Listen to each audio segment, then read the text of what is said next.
So, continuing from where we stopped in the first video,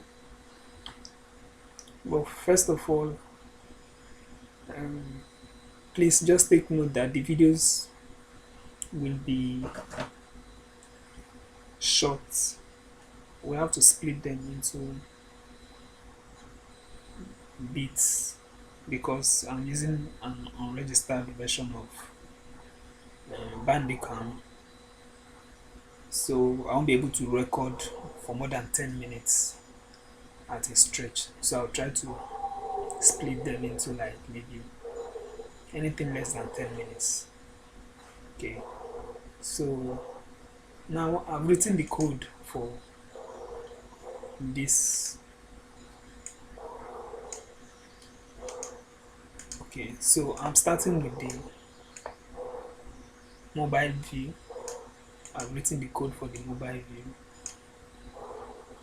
So this is my text editor, and so you can see the code for the mobile view.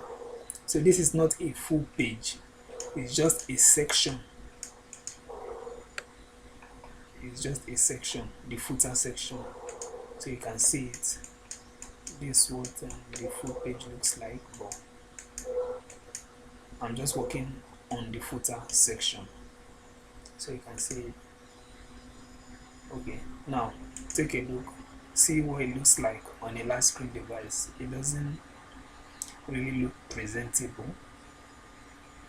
And another way you can view what it looks like is going to your developer tools, Control Shift I to go to developer tools. Another way to access developer tools is you right click, then inspect. So once you are there, you can see this. Okay, so it gives you view for different screen or different devices. So this is for iPhone X. So if I want to see what it looks like on iPad Pro, I'll select it. So this is what it looks like on iPad Pro. So I have different devices here. I can always check what it looks like. So this is what it looks like on Galaxy S5. Okay. So you can see the design. So I'm done with the mobile view. Now I want to optimize it for larger screen sizes. So I have to work my way up gradually. So I don't just go from mobile to desktop. You can do that if that's the only design you want to work on. But I want to optimize it so that it displays well on different sizes. So I have to do it gradually. So now I have to add my media queries. So I can go to my CSS file, okay, and just start writing my media queries from this line or anywhere I choose.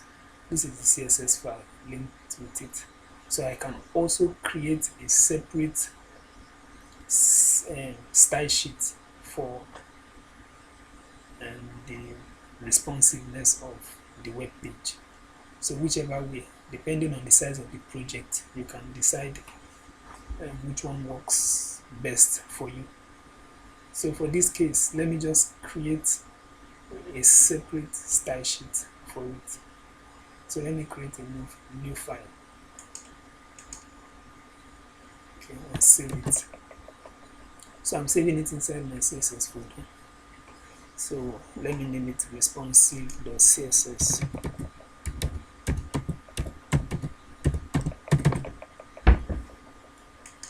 So once I've done this, I need to link this new style sheet that I just created. I need to link it to the HTML file. So I have my HTML file here.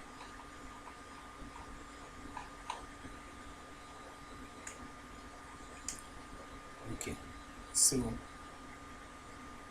this is the link that links that responsive.css because I already had it in mind, so I already created the link.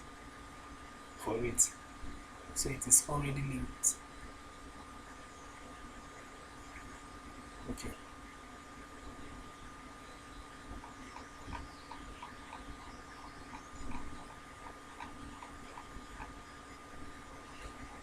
Now, this is why I work with non-responsiveness. I try to increase. So as I'm increasing it, I'm observing